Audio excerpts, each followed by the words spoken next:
Finally, they're done.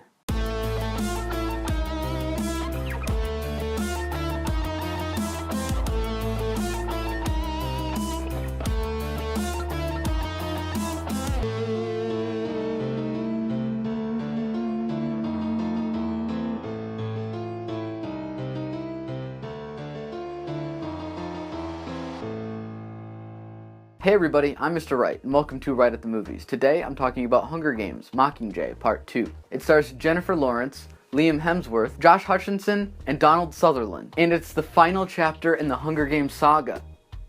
Hopefully. Much like what I said in my review of Mockingjay Part 1, I like these movies. They're good. They're not necessarily great, but they're really good.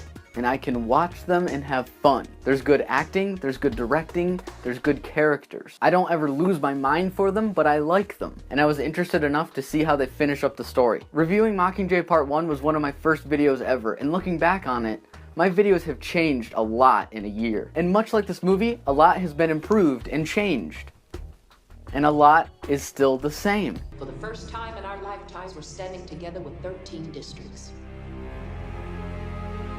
Our future starts tomorrow at dawn. Okay, I just gotta say, the pacing of this movie is a crawl to get through. Stretching this one book into two movies makes both parts feel so boring and slow. They're stretching all these dialogue scenes and love triangle stuff so they can get two movies out of it. And it's so noticeable. They stretch it all out to make it feel like it's worth two movies. And it's just not. It's just not. It sells itself as the final ditch effort for the rebels to finally beat the Empire and end this war. You better hold on tight, cause this one's gonna be crazy. It tells us that it's the action-packed finale that we've been waiting for. Just you wait, and wait, and wait. Then the movie finally starts going, and there's tons of scenes of people sitting in the dark, being sad. And I'm in the theater, sitting in the dark, being sad. President Snow was building a minefield of traps. The sadistic inventions of game makers meant to make sport of our death. Now let me just say, I like Jennifer Lawrence. I could rave about her all day. I think she's a really great actress, and she's a really great celebrity when she's just being herself on the red carpet. She's the best. And Katniss is a great character for her to play, but at this point, it's starting to feel a little beneath her. She does well, and the character is well portrayed, but she just feels kind of checked out at this point. Tonight, turn your weapons to the Capitol. And Donald Sutherland as President Snow is fantastic. He's the most evil, horrible, vile guy in the whole movie, and he just knows it, and he loves it. A hero is only as good as its villain, and you can't get much better than this guy. He always has this calm, quiet demeanor, while also having just a little bit of a smirk. I just wanna... Oh, God. Ladies and gentlemen, welcome to the 76th Hunger Games.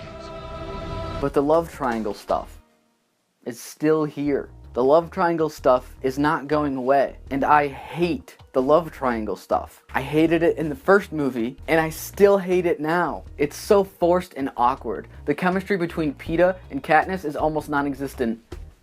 And I just can't care. I don't care. She should be with Gale, but I don't care. Team Gale.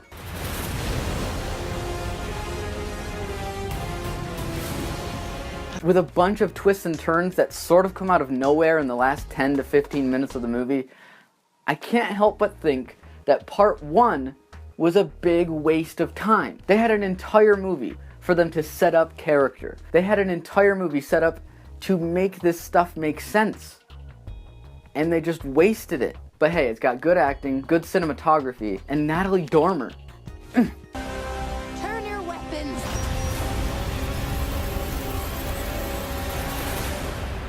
to Snow.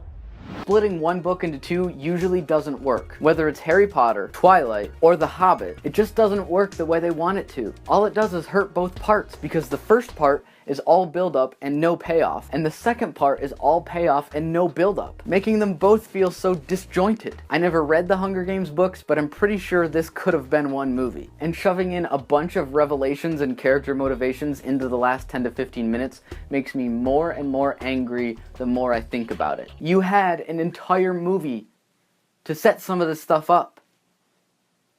but you didn't.